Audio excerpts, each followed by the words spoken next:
Adolf Hitler, born in Austria, Adolf Hitler was a former soldier who took advantage of the chaos in Germany after World War I. He rose to power by using aggressive speeches and playing on the country's economic struggles.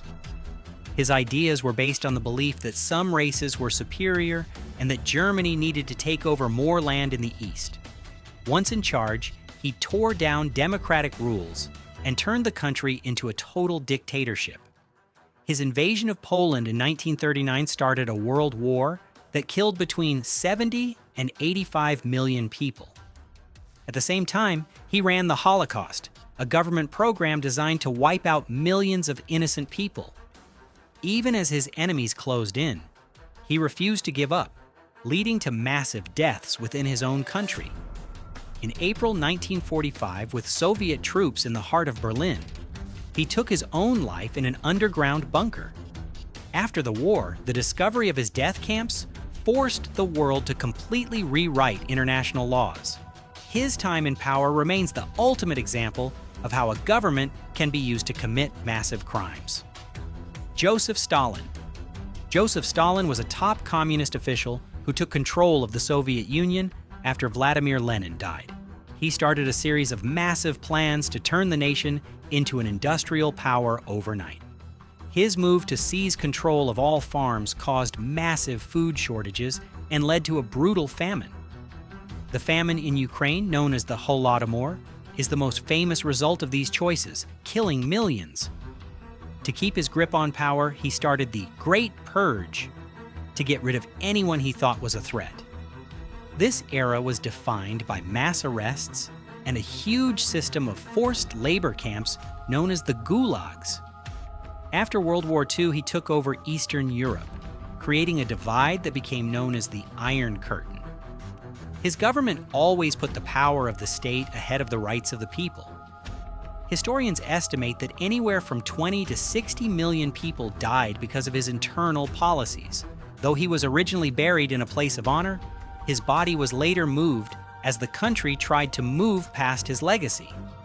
Mao Zedong was a revolutionary leader who brought the Communist Party to power after a long, bloody civil war.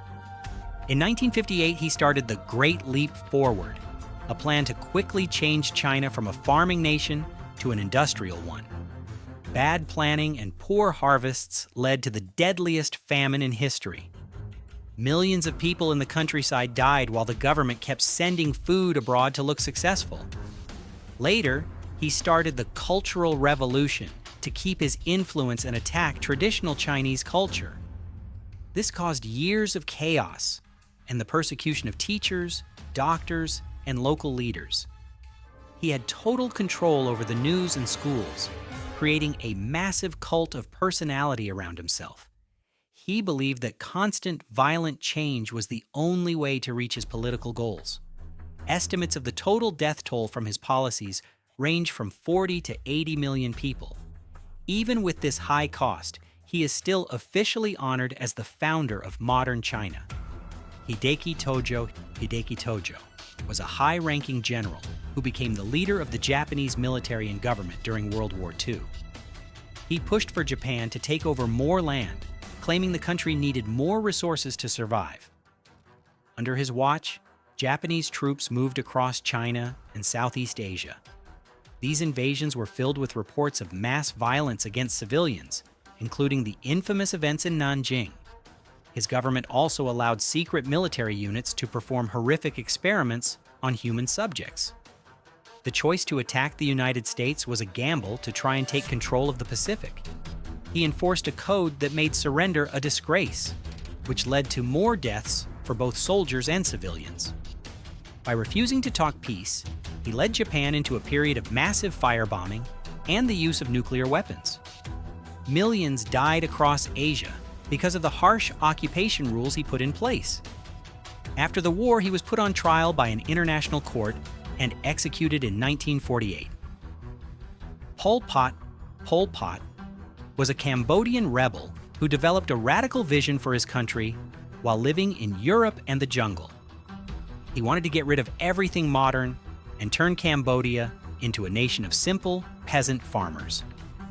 When he took over in 1975, his troops forced everyone out of the cities and into labor camps in the countryside.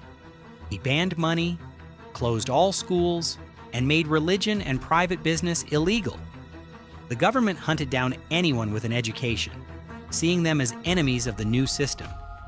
Cambodia became a massive group of state-run farms, where people died from overwork and starvation. He ordered constant purges, killing anyone suspected of being a spy or a traitor. The mass graves from this time are known as the Killing Fields, and they still stand as proof of the violence. Nearly 2 million people, about a quarter of the population, died during his 4 years in power. King Leopold II King. Leopold II of Belgium was a monarch who ran a massive private colony in Central Africa for his own profit. He set up the Congo Free State as a personal business, away from the control of the Belgian government. He told the world he was on a humanitarian mission, but he was actually there to extract rubber and ivory. His agents used kidnapping and murder to force local people to meet impossible work quotas. It became common for his soldiers to cut off the hands of workers who didn't produce enough rubber. He made a massive fortune from the Congo and used it to build grand buildings and parks back in Belgium. Studies show that the population of the Congo dropped by as many as 10 million people during his rule. In 1908, after people around the world found out about the abuse, he was forced to give up the territory. His story is a prime example of how colonial greed can lead to a massive humanitarian disaster. If you enjoyed the video, don't forget to like, subscribe, and leave a comment. Thanks for watching.